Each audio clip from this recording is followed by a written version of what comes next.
नमस्कार, विपक्ष ऑलवेज बेदम देख रहे हैं आप। मैं हूं आपके साथ पूजा। बिहार की बांकीपुर विधानसभा सीट पर उपचुनाव के नतीजे सामने आ गए हैं। इस चुनाव में बड़ा उलटफेर हो गया है। उपचुनाव के परिणाम में जनसुराज पार्टी के संस्थापक प्रशांत किशोर ने 18,953 वोटों से जीत हासिल की है। बीजेपी के उम्मीदवार नीरज कुमार सिन्हा को हार मिली है। वहीं राजद तीसरे नंबर पर खिसक गई है। पर प्रशांत किशोर की ये जीत बीजेपी से ज्यादा तेजस्वी यादव के लिए गले की फांस बन गई है। तो प्रशांत किशोर की जीत से कैसे विपक्ष ही बेदम है, आज इस पर चर्चा करेंगे। तो वहीं बात केजरीवाल की भी करेंगे। दरअसल अरविंद केजरीवाल E20 पेट्रोल के विरोध में जनता के पत्रों के साथ कल प्रधानमंत्री आवास तक मार्च करेंगे। उन्होंने कहा है कि वो कल दोपहर 12 बजे 100 लोगों के साथ आप मुख्यालय से पीएम आवास के लिए निकलेंगे। मीडिया से बात करते हुए उन्होंने कहा कि हमें उम्मीद है कि प्रधानमंत्री मिलेंगे और हमारी बात सुनेंगे। तो आज इन्हीं खबरों पर चर्चा करेंगे। मेरे साथ स्टूडियो में मौजूद हैं कैपिटल टीवी के editor in chief doctor Manish Kumar और सहयोगी राज सिंह। आप दोनों का बहुत बहुत स्वागत है। धन्यवाद। सर, प्रशांत किशोर की जीत से सबसे ज्यादा बेदम कौन नजर आ रहा है? देखिए, बेदम तो मुझे साफ साफ दिख रहा है कि तेजस्वी यादव और उनके परिवार, उनकी बहन तो प्रशांत किशोर को लोमड़ी बताने लग गई कि जहां वो एक, देखिए चुनाव भी बड़ा इंटरेस्टिंग होता है कि एक हल्ला मच गया, किसी ने कोई बयान दिया नहीं कि बीजेपी वाले और सम्राट चौधरी ने ऐसा कह दिया कि किसी भी कुत्ते बिल्ली को भी हम खड़ा कर देंगे बांकीपुर से तो वो जीत जाएगा। और ये शायद जो है लोगों तक जो है प्रशांत किशोर जो है पहुंचाते रह गए। हालांकि किसी ने कुछ कहा नहीं, लेकिन ये डिस्कोर्स चला। अब जीत हो जाती है प्रशांत किशोर की, तो भारतीय जनता पार्टी को तो इंट्रोस्पेक्शन करना ही पड़ेगा। क्या क्या गलतियां हुई और क्या क्या नहीं हुई, क्या क्या गलतियां आपने नहीं की, इसकी लिस्ट बनानी पड़ेगी अलग से कि भाई गलती तो शुरू से ही आपने करना शुरू किया जो जिस तरीके से। खैर, लेकिन मीसा भारती जो सामने आई और उन्होंने कहा कि देखिए ये प्रशांत किशोर जो है ये ओरिजिनल उम्मीदवार है बीजेपी का, ये ओरिजिनल उम्मीदवार है बीजेपी का, और ये कुत्ता बिल्ली नहीं, ये लोमड़ी को खड़ा किया था जो पीछे से आया और चुनाव जीत के निकल गया। ये ओरिजिनल बीजेपी का ही उम्मीदवार था और खेल करके बीजेपी जो है ये सीट लेकर के चली गई। क्यों कहा? वो इसलिए कहा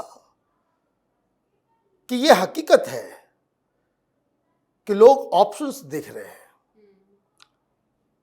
नया जनरेशन और लोग ट्रेडिशनल पॉलिटिकल पार्टी से उनका मन उब रहा है और जो इस संकेत को समझ पा रहा है और जितना जल्दी जो लोग समझ लेंगे वो उतना बेहतर रहेगा। केजरीवाल का एक्सपेरिमेंट फेल हो गया, लेकिन विजय का एक्सपेरिमेंट जो है वो, अब देखिए क्या हुआ। अचानक से वो आया, वो अचानक से छा गया। प्रशांत किशोर इसी तरीके से आए थे, वो हार गए, लेकिन अब वो कमबैक करने के चक्कर में है, कमबैक करने के चक्कर में है। इसी तरीके से बीजेपी को छोड़ के तमिलनाडु में अन्नामलाई जो है एक नया, कुछ लोगों को ये लग रहा है कि लोग जो है वो ऑप्शंस की तलाश कर रहे हैं। ट्रेडिशनल पॉलिटिकल पार्टीज वही ट्रेडिशनल, वही पुराने चेहरे, और बिहार में तो थके थके चेहरे सब हैं। जिस पार्टी में जाओ देखो सब थके हुए लोग सब हैं हर पार्टी के अंदर। तो वो एक ऑप्शन, तो ये जो अचानक से आरजेडी की तरफ से इस तरह का बयान आ रहा है वो इसलिए क्योंकि वो सीधे सीधे लग रहा है कि जो अपोजिशन का जो स्पेस है उस स्पेस को प्रशांत किशोर खाएंगे, और ये अपोजिशन का स्पेस वो खाएंगे तो नुकसान सबसे ज्यादा किसको होगा? तेजस्वी यादव को होगा। वो जिस तरीके से वो अटैक कर रहे हैं, राइट, चुनाव जीता नहीं कि शुरू से पहले से भी कर रहे थे, और सीधे वो इस्तीफा ही मांग रहे हैं। किसका? तो सम्राट चौधरी का। तो ये तो विपक्ष के लिए एक बड़ी मुसीबत खड़ी हो जाएगी कि बिहार में बैठे बिठाए एक विपक्ष का जो है सरकार विरोधी नेता जो है वो इस तरीके से खड़ा हुआ बिल्कुल, है। जीत तो हुई है और जीत बड़ी भी है, लेकिन जीत के बाद हर किसी नेता का पहला बयान भी बहुत इंपॉर्टेंट रहता है। प्रशांत किशोर जब आते हैं, जीत के बाद पहली प्रतिक्रिया देते हैं, तो सीधा अटैक सम्राट चौधरी को लेकर ही कहते हैं कि अब बीजेपी को इस पे मंथन करना चाहिए, सम्राट चौधरी को हटाकर किसी और को सीएम बनाना चाहिए। क्या लग रहा है कि आने वाले दिनों में ये बिहार की राजनीति कितनी दिलचस्प होगी और ये तेजस्वी के लिए कितना बड़ा झटका हो गया है? देखिए, अब जो प्रशांत है, देखिए वो अपने आप को चीफ मिनिस्ट्रियल कैंडिडेट तो समझते ही हैं, तो जाहिर है वो तो अपना फोकस लाइन लेंथ हमेशा सम्राट चौधरी पे रखेंगे। लेकिन ये जो इलेक्शन है ना, इसके बहुत सारे मायने हैं। देखिए, खतरा तो तेजस्वी के लिए बहुत ज़्यादा है, क्योंकि अब प्रशांत किशोर विधानसभा में जाएंगे और अब देखिए तेजस्वी के पास वो ओरेटरी नहीं है कि विधानसभा में वो समा बांध सके। अब उनको चैलेंज मिलेगा प्रशांत किशोर से।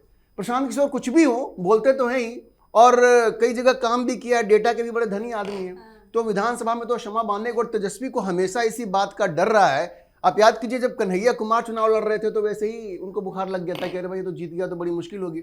अब प्रशांत किशोर तो जीत गए हैं, तो सबसे ज़्यादा खतरा तेजस्वी के लिए ही है। इस चुनाव में आप देखिए, कहते हैं अपोजिशन यूनिटी का वो इंडेक्स जो है ना, ये जो रेखा गुप्ता है, उनको कितना वोट मिला है? 15,000 आसपास वोट मिला है। पिछली बार 46,000 मिला था, मतलब तकरीबन 30,000 वोट कम मिला है। तो पूरा जो विपक्ष है, जो एंटी मोदी जो फोर्सेज हैं, वो यूनाइट हो गई इस बार। और देखिए, तेजस्वी यादव तो वहां थे नहीं, वो तो विदेश घूम रहे थे, तो ये सब लोग मिल करके एंटी मोदी फोर्सेज एक हो गई, इसलिए बीजेपी हारी है। लेकिन बीजेपी के लिए भी इसमें बहुत बड़ा सबक है। देखिए, सबक क्या है कि आपका अपना जो कोर वोटर है ना, आप उसको ओवरलुक मत कीजिए। ये आपके लिए समझना बहुत जरूरी है। ये जो भरत तिवारी का जो पूरा प्रकरण हुआ, उसके बाद जो बीजेपी का कोर वोटर है वो अलग हुआ है उनसे। और देखिए, सम्राट चौधरी को ये बात समझ में आई, देर से समझ में आई। भरत तिवारी की फैमिली को बुला करके, उनकी मां को बुला करके वो मिले। यह चीज पहले, डैमेज कंट्रोल पहले हो जाना चाहिए था। बात सिर्फ बिहार तक ही नहीं है। देखिए, तो बिहार की बात हो गई, आप दातिया में देखिए, यहां भी वही हाल हुआ। भारतीय जनता पार्टी को वहां हारना पड़ गया। वहां पे चूंकि नरोत्तम मिश्रा ने वहां पे भी अलग ही अपना विद्रोह किया हुआ था। गुजरात की जो सीट भारतीय जनता पार्टी जीती है, जीत तो गई है, लेकिन 30,000 के मार्जिन से जीती है। पिछली बार 1 लाख से ज्यादा जीती थी। तो कहने का मतलब यह है कि एक तो आप सत्ता में जैसे लंबे समय तक रहते हैं, कुछ एंटी इनकम्बेंसी आती है, आपको जनता की जो अपेक्षा है और आपके जो कोर वोटर्स हैं, उनकी जो उम्मीदें हैं, उसको लेकर के आपको सेंसिटिव रहना चाहिए। अगर आप उसको टालेंगे, जैसे देखिए अब यूजीसी का मसला हुआ, जिस एलेक्ट्रिटी से गवर्नमेंट को रिस्पॉन्ड करना चाहिए था, एक मैसेज गया कि उस एलेक्ट्रिटी से वो नहीं हुआ। अगर वो होता, डैमेज कंट्रोल इसी को कहते हैं। तो भारतीय जनता पार्टी के लिए देखिए, एक उपचुनाव है, बिहार में भी जो लोग नाराज रहते हैं वो कहते हैं चलो यार, एक सीट अगर हारी जाएगी तो क्या फर्क पड़ेगा, सरकार को कोई खतरा नहीं है। बीजेपी लिए एक वेकअप कॉल है, उनको बस देखना चाहिए कि हमारा जो कोर वोटर है उनको एंटागनाइज ना करें, उनका भी ख्याल रखें। मेरे ख्याल से ये मैसेज है इसमें। अच्छी बात यह भी है कि बीजेपी ने हार को अच्छे से स्वीकार किया और कह रहे हैं कि मंथन करेंगे। लेकिन सर, बात अरविंद केजरीवाल को लेकर करते हैं। कल उन्होंने ऐलान किया है कि पीएम आवास तक वो मार्च करेंगे। हालांकि राहुल गांधी ने भी नीट के मुद्दे पर प्रोटेस्ट किया था। केजरीवाल का मुद्दा E20 पेट्रोल को लेकर है। तो क्या कल बवाल होगा? कोई बवाल नहीं होगा, इनको गिरफ्तार कर लिया जाएगा जैसे ही शुरू करेंगे। ये अपने आप को राहुल गांधी ना समझिए और उनके ट्रिक को समझिए क्या है कि ये कांग्रेस वाले और बीजेपी वाले मिले हुए हैं। राहुल गांधी घर तक पहुंच करके प्रोटेस्ट किया तो उसको कोई नहीं उठाया, उसको प्रोटेस्ट करने दिया गया। वहां मिलने के लिए मंत्री पहुंच गए और हम अपने ऑफिस से भी निकले और हमको गिरफ्तार कर लिया गया। That is the game. भाई इथेनॉल से क्या है, मुझे तो समझ भी नहीं आ रहा है। सब ये सोशल मीडिया पे ही चल रहा है, इथेनॉल इथेनॉल इथेनॉल। भाई गाड़ियां इतनी चल रही है, गाड़ी अगर इतनी ज़्यादा खराब हो रही होती तो हर जगह जो है गाड़ियां जो है, जितने भी जो मैकेनिक हैं, है ना, जितने भी पंचर लगाने वाले और ये मैकेनिक हैं, भाईजान लोगों के यहाँ तो भीड़ लगी हुई होती गाड़ियों की। अगर E20 से इतना ज़्यादा इंजन खराब हो रहा होता तो खैर वो अपना काम करे। लेकिन ये जो अचानक से इन्होंने पलटी मारी, ये देखिए, ये राहुल गांधी से कॉम्पीट कर रहे हैं। जैसे अभी हम लोग डिस्कस कर रहे थे ना, प्रशांत किशोर और सीधे सम्राट चौधरी, इनका कंपटीशन राहुल गांधी से है। वो देखते देखते परेशान हो कि भाई ये तो बड़ा लंबा चल गया छात्रों को वाला। वो हमने अपने चिंटू चंपुओं को हमने लगाया और वो आखिर में जाकर के उसने सब कुछ हड़प लिया, वो सारा क्रेडिट ले गया, उसके बाद कार्यक्रम भी कर रहा है। और दूसरा ये दिक्कत हो गई कि भाई अब ज़्यादा हम आगे करेंगे तो वहाँ इस्तीफा भी देना पड़ जाएगा, पंजाब में शुरू हो गया। तो ये भाग लिए वहां से। भागने के बाद इन्होंने, भाई देखिए, जैसे ही ये चढ़ावा चोरी का हुआ था तो चढ़ावा चोरी में सबसे पहले केजरीवाल ही अयोध्या चले गए, प्रेस कॉन्फ्रेंस कर रहे हैं कि ये ऐसे हो गया वैसे हो गया, तो उसको भी हथियाने की कोशिश कर रहे थे, लेकिन वो अखिलेश यादव ने हथिया लिया। तो ये बेचारा क्या करे, तो जो कुछ बचा हुआ है इथेनॉल, तो इथेनॉल को लेकर के ही वो इथेनॉल पीने लग गए। तो ये जो कल का जो इन्होंने घोषणा की है उसका पर्पस इतना ही है कि हम मोदी विरोध में सबसे आगे हैं और इनको गिरफ्तार किया जाएगा तो ये बोलेंगे कि देखिए कि राहुल गांधी और मोदी जो है दोनों मिले हुए हैं। This is all for Punjab elections. लेकिन राहुल गांधी को भी तो गिरफ्तार किया गया था, वो भी प्रोटेस्ट करने गए थे, पुलिस से बहसा बहसी हुई। अब कल केजरीवाल भी यही रिपीट करेंगे तो क्या वो भी अरेस्ट होंगे?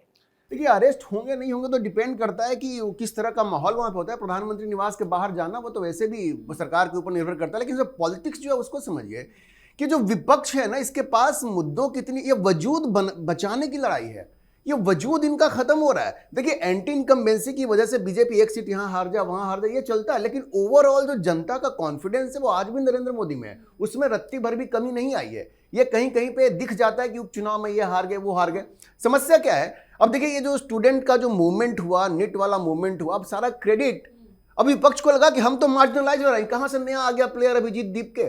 और ये 5 तारीख को अभिजीत दीपके के घर पे बैठक हो रही है कि सीजेपी कोई नई पॉलिटिकल पार्टी बनाएगी कि नहीं बनाएगी। तो नई पॉलिटिकल पार्टी बन जाएगी तो किसको चैलेंज करेगी, किसका वोट काटेगी? इन्हीं लोगों का वोट काटेगी ना। तो अब इनको लग रहा है कि हमारे लिए सबसे बड़ा खतरा है। तो अब देखिए, राहुल गांधी को जब लगा कि अभिजीत दीपके पे पूरा फोकस जा रहा है, जंतर मंतर पे वो पहुंच गए प्रधानमंत्री आवास, उनको पता था कि वहां ड्रामा होगा, मीडिया वहां पे आए, वो लेट जाएंगे। देखिए, वो शोभा देता है क्या विपक्ष के नेता को, लेकिन किसी भी तरह से लाइमलाइट लेना था। तो केजरीवाल तो अभी बड़ा ड्रामेबाज है, उसको लगा कि अरे ये तो राहुल गांधी बीच में घुस गया, अब हम भी कुछ करते हैं। लेकिन इन्होंने जो मुद्दा पकड़ा है बहुत ही कमजोर मुद्दा है। E20 का मुद्दा बड़ा कमजोर है क्योंकि ये लोगों को बता नहीं रहे, इस पर पूरी स्टडी हुई है।